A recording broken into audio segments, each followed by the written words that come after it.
name is Elliot. I'm a DevRel with Near Foundation, and I'll be moderating this panel. We're going to be talking about trust, guardrails, and action. Can agents really be managers? So I'd like to introduce my panelists of the evening, Owen Hassel. He is developer experience for Proximity Labs. Also, John Kennedy works for a couple years in startup. He's responsible for one of the biggest open source code bases at AWS, Game Tech. And he's building architecture agents for companies building software factories at Actual AI. Thank you for coming on. And then Rajesh Gupta, head of agentic product at Scan AI. You've been a founder. Your company has been acquired. I also saw on your LinkedIn you were a judge for Lego competitions. Is that right? Long time back. Oh, okay. Nice. Well, I'd like to just go ahead and dive into it. We got about 30 minutes on the clock. First question. You guys are welcome to disagree or agree.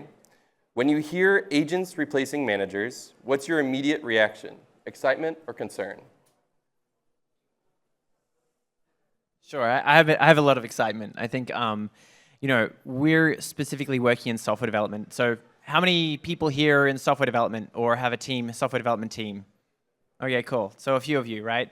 And I think what's happened in software development over the past 20 years, a lot of people who should have stayed ICs, who should have kind of stayed coding, actually became managers and hated it. And they did it for career reasons. And actually what we're seeing now is this bifurcation where managers with added AI capabilities can go back to doing things they like, whether that's to be a player coach who's actually creating code with AI, or it's to be really on the human-to-human side and focus on that. But I think the way that management is evolving because of agents is brilliant for everyone, and so it's exciting for me. I'll take it. First of all, thanks for phrasing this question like agents are replacing managers rather than agents are replacing humans. Right. So in my industry that I'm watching, I'm basically primarily focusing on the enterprise AI, specifically in the banking, financial, insurance space. What I'm seeing a pattern is most of these people are actually excited rather than being afraid of replacing the jobs with the agents. One of the primary reason is these managers are overloaded with lot of coordination work. 30 to 50% of their work or the day-to-day life goes into chasing the follow-ups, doing the data reconciliations, such kind of a work. So in one way, they are very happy when we are talking to our customers that are they excited? So they are very much looking forward for these agents. And Owen, what do you think? Yeah, I don't want to say too much because my manager is in the room. But I don't see that much replacement of managers just yet with AI, to be honest. I think it's more the lower level, like junior developers that are being hit with AI replacement at the moment. But I think a key thing that managers do is add that human element to it, resolving disputes and conflicts. So I've not seen AI replace that very well yet, even though one of my colleagues did say to me earlier that he speaks with AI about his feelings and stuff. So maybe it is starting to replace that element. But I think we're far away from AI replacing that human touch component. Are you excited or are you concerned about your boss getting replaced? I think I might get replaced if I answer. Yeah, okay, it's a little concerned. Rajesh, I'd like to start the question with you. Working in enterprise and automating solutions for them, which decisions are you and you find that enterprise is comfortable with automating and versus which require human sign-off in the process? The way that I'm seeing a pattern is it's very much about the agent boundary. Today, where the agent or the technology lies is if there is a bounded set of requirements or the tasks that you are supposed to work with the agents. So that is the first criteria if the set of actions are bounded in nature. Second is the task, if those tasks are reversible in nature, for some or the other way, the agents act up doing something wrong, so the task can be reversible. So those are the prime areas that I'm seeing where I can basically giving more decision-making power to the agents or can directly rely on the agents without having the human in the loop. Versus John, what do you think about that? About which decisions are you finding that your teams are getting comfortable with automating versus what is still seeing human sign-off in the loop? Yeah, I think one of the most interesting trends in software development is that software developers have stopped looking at code, the best ones that we know. And that trend is only increasing. We're seeing some designers say they still like to look at code, but in general, software developers, the ones even doing really hard algorithms in low-level languages, are moving over to systems like Claude Code, where they're not kind of going in detail through the code. And this presents a problem for the industry, which is that currently SOC 2 requires that there's a human review on every piece of code. And so that means and that's basically every SaaS needs SOC 2, and most enterprise software companies need SOC 2 as well. But that paradigm's got to change, because it's actually probably less, this is going to sound counterintuitive, but it's less secure for humans to be going through every line of code. There's probably better ways to spend their time, because now you've got agents that are better at reviewing for security. And what those humans should probably be doing is actually setting up guardrails and automating the software factory to better review code for security issues than looking line by line at code. So that is one place where we absolutely see that the agents should be making the decisions. You set up the guardrails, you set up the software factory. They should be showing you where the security vulnerabilities are, and making decisions about, yes, this is worth addressing. We have to address this one. Maybe this is low risk. If you have the guardrails in place. I think that's great that you touched on security specifically, because Owen, you work with trusted execution environments and running these autonomous agents within this. How are you seeing security kind of influence how agents run and when humans have to step in? And Yeah, I think it really depends on the task. Like, I'm okay with AI managing some parts of my life, like boring admin. Definitely not ready for AI to be managing my finances just yet. And you were talking earlier about like reversibility. Yes, all actions that AI are taking right now need to be reversible, in my opinion at least. I don't want it to be able to delete a database, and we've all seen the tweets of emails, databases being deleted by AI agents. That definitely needs to have a human in the loop there. I want to dive in just a little bit more on that. You said that you wouldn't trust an agent automating your finances. Is that right? How come is that? Correct. How come? We've just not seen that good results with AI managing finances. Well, it really depends how you define an agent, right? Okay. Lots of agents are deterministic, right? And these are managing finance, and they've had good results because they're the same as how finance has been managed for years and years. But if you add that AI element, it's still quite unproven. Did anyone see the viral tweet by Matt Schumer talking about the change in AI models, the kind of accuracy? I think it's a really good counterexample, actually. So software development, if you tried it out, if you tried AI tools for software development 3-4 months ago, you'd have a completely different experience to today. And that's been true every quarter, every 3-month period for the past 2 years. Since January 2024, when we had Copilot, it's a completely different world every 3 months. And only a month ago, I saw a CFO who'd completely automated their dashboard. They're having the AI make transactions in QuickBooks instead of going into QuickBooks. They're running their whole financial system across their whole business. It's got logistics. It's got, they've got a whole, they've got a physical goods business they're running from agents writing transactions into QuickBooks. Now, that's just an example of one industry, but the thing that Matt Schumer says it's worth reading is that we're seeing it in software development today.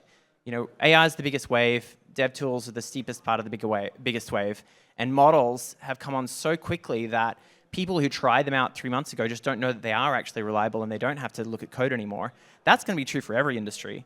We're going to see that roll out through industries where people realize that the model has gotten good enough. And in terms of faults and worrying and about what agents do, I think the fault rate is going to dramatically drop because of agents. I think humans are much more fallible than agents in specific areas today, but what you project out, if you look at software development, is that's most areas in like 3 months.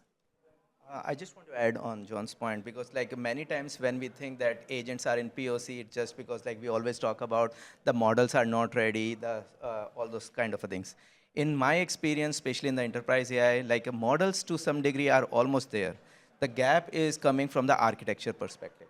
The enterprise is not ready from adopting the agent as an architecture per se, because there's not enough guardrails, there's not enough policies, there's not enough compliance and the auditability that they have thought about, there's not enough quality development environment before putting the things into the production. So all those things are still the gap in the industry right now. If those gaps get finished, even the current set of the models are good enough to take that. I agree. That's the product we've built. So yeah. And I'm curious, John, you say, so these models can be starting managing these things. How would you assess if something's ready? Do you look at other companies that are using these models for these use cases? Do you need to assess it yourself?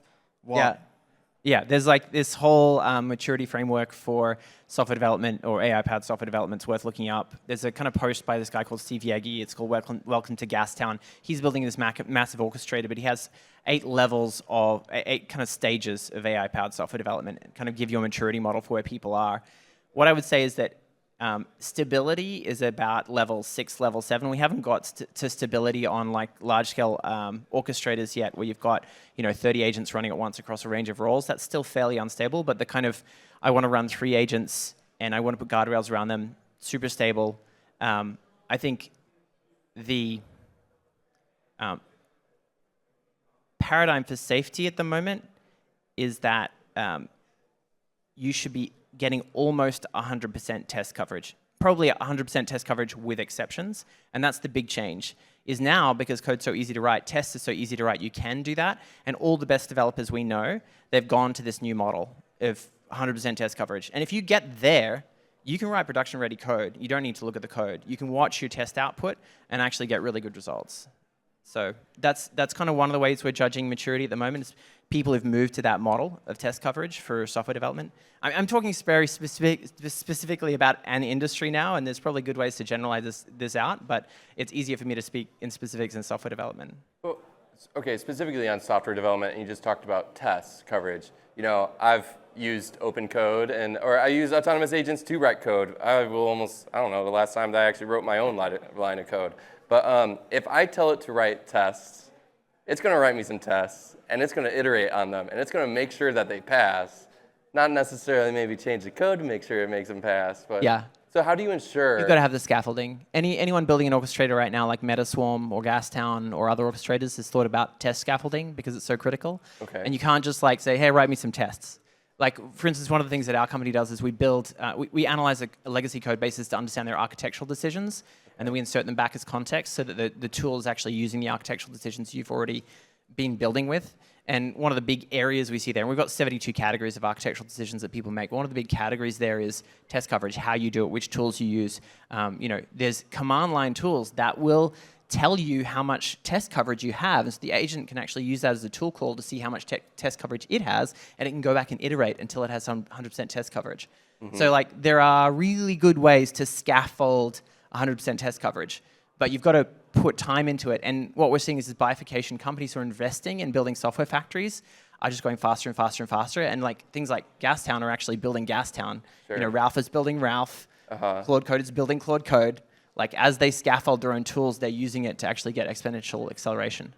Yeah, I totally. It's something that we're seeing everywhere. But I do have you touched on this earlier about enterprise and how comfortable they are with doing it all. Is tests enough proof to feel that autonomous agent or whatever system is? Test is definitely necessary, because think it from the enterprise lens. Like, there's not only the developers who needs to take a decision. There's a buyers, there's influencers, all such kind of a hierarchy exists in the enterprises. So like the way that we are seeing is the testing is definitely like when you put it out something in the developer mode, then you do that. But after that, there's a big piece of the eval before putting into the production. And even before going into the production, one thing that what we are seeing is like customers are basically like still worry about it, because these agents are designed on a probabilistic theory, unlike a deterministic kind of a design beforehand, right? So they need to run the test enough times, in enough variations to start seeing a comfortable zone when the variations or the variability starts reducing at a point. And then after you, or as I touch upon on the architecture design part of it, that you need, whether you have the audit trails, whether you have the compliance, Right. whether you have the policy, whether you have the observability layer intact, all those things are a piece that enterprise cares about right now. Okay, I think that's a great segue into another question, specifically about, okay, so what we have audit trails, we make sure that everything works, it's passing all the tests. Let's say something goes wrong. Like I just saw, there's probably a news story that you guys have seen about how Claude Code wrote a smart contract that had a vulnerability in it and it cost $2 million. When that happens, where does the responsibility fall? Does it fall on the agent itself? Does it fall on the business that funded development? Does it fall on the human that deployed it? I guess it's the human who deployed it or the human who whoa. owns it. Because ultimately things, agents as a tool, right? If think it about in the pre-agentic generation. If you build the financial model in the Excel and it basically generates something wrong, you are not going to sue the Excel, right? You are ultimately going to sue the human who built that financial model. Same thing goes to the agent as well. If the agent goes wrong, it is that you need someone to basically put the shoulder on. So it's a human ultimately, in my mind. Yeah, I've not seen an agent be taken to court just yet. Maybe we'll see that in the future, but yeah, either the human or the business. Ask your lawyer. Yeah, so I think we already have good risk assessment frameworks for these kinds of things. If a company just decides to go the build route versus the buy route, where they're taking on all the liability of, implementing all of that, taking all that open source software and putting it together in a certain way, and that's kind of what the agent trade-off is at the moment. If you go and use OpenClaw to build your go-to-market agent, you're going to take on a lot of liability. You can go out to a company and you can outsource some of that liability. Similarly, like if you come use our architecture agent, you're outsourcing some of your liability. You could go and build it on your own. You can take on that liability. So, when you're talking about liability to an agent, what you're actually talking about is to a company or to the person who built the agent on open source software. So I think those are pretty well established already, those kind of risk frameworks, and people have an understanding of how to de-risk certain things with data siloing or with guardrails. Okay, so regarding visibility into seeing how this agent is operating and all of this, what has to be true before you are willing to let an agent act without watching every step of it? I would say reputation as a whole. And reputation can be broken down in different ways. If you see like EIP 8004, this is like the reputation standard for agents on Ethereum. And there's different ways these agents have reputation. This can be they're running in like a trusted execution environment, or it's people or other agents manually rating these agents. But to be honest, I think reviewing trusted execution environment is still about reputation, because each individual is not going to go and review the code for the agent. It's true of a smart contract as well. Like, these are decentralized protocols, but each time you use a DEX, do you go in and review the smart contract code? Do you? No, I don't think you do. Right. So you're still relying on the reputation that other people have gone and reviewed this code. Yeah, there's lots of ways to answer this question. I think if you're going to go and try out things with OpenClaw, then you should probably test them a few times, watch them really closely, and go on. But I actually think there's another really interesting way that this is going to evolve, which is agents are going to have an incentive to build trust and attention within their own community, like human influencers. So as a human, you manage agents. If those agents have a reputation and have attention, then you can monetize that. There's lots of ways to do that. So the agents, you want to embed in your agents, probably the ones that are kind of acting publicly, this idea that attention and trust are good, right? What does that mean? Well, that means that they have an incentive to go out and share good information with other agents. And so we see the emergence of trust networks like Maltbook and ClawHub, and they're not great yet, but the direction is clear. And so in the future, agents are going to trust other agents to recommend skills. And if you look on like ClawHub or somewhere like that right now, you'll see that for any given piece of software like Adio, which is a CRM, the company didn't actually make the skill, which is huge. It's high risk, right? And so like you should not trust those. To be clear, you want it coming from the official company. That's a great point of trust. But it's all about trusted execution environments are a great way to think about. For specific things that you're building. And I think trust networks are a great way to think about, for agents, a great way to think about how to trust them for public skills that they can kind of download and use on their own. And those networks will emerge. I think that incentive structure already operates. So I think that's how it'll operate in the future. Yeah. So first of all, this is a very interesting question, and this comes very often to me. So the way that I divide that, agents are being developed in two ways. One is agents are acting as co-pilot or the assistants. Second, as Owen mentioned, that agents are going in a full autonomy way, right? So when the agents are acting as more like a co-pilot or the assistants, humans are already in control, right? So, but when it goes in the full autonomy, that's where the problem starts coming into the picture. The trust and the visibility is the important piece that starts coming into the full autonomy. Today, nobody wants the perfect agent in one way, because perfection is very hard to achieve. There is nothing called as 100% correctness. So the way that things are happening in the enterprise side is people want some kind of a predictable outcome. So that once they understand there is a predictable outcome, they can put enough guardrails around it. And once there are enough guardrails, then, as I mentioned, the other set of the layers of the regular software engineering, the observability layer, the audit trail, that gives enough confidence for them to start deploying agents without having some kind of a control by the human. Any thoughts on that last bit? Okay, I didn't know if it maybe something would come up. Then you talked about, we've talked about, I feel, things that the now, what's happening now, what the whole ecosystem looks like, what enterprises, how it's reacting now, the type of audibility and visibility that you want to see. When do we think that this might go away? Let's look maybe 3 or 5 years into the future. Do we envision fully autonomous organizations? And 3 years in the future is like the end of the universe. Like that is the horizon there is just like. I think like if I can predict something's going to happen in 6 months from now in the kind of time they are, I feel like an absolute genius. So like that timeline's hard. What I would say is now for the specific role that we focus on, the software developer, we know that they're becoming generalists, which means they have to be designers and architects and planners and agent orchestrators all at once, so they can kind of take advantage of the new paradigms. That leveling up, like of abstraction, continues and will continue. And at some point, we go to the next level, and the role becomes a little bit more abstract, and the people become a little bit more generalist. Probably new specialties emerge.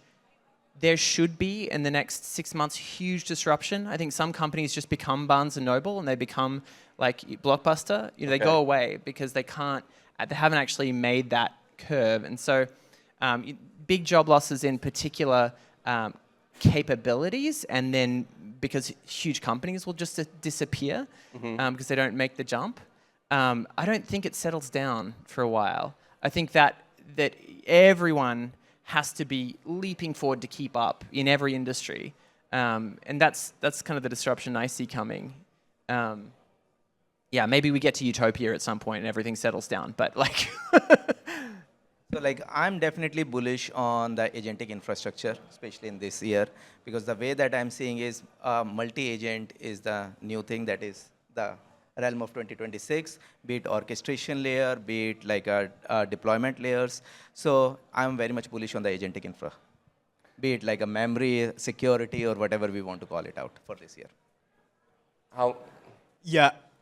Like you said, I have frankly no idea what is going to happen in the future. I'm a bit of an AI doomist as well.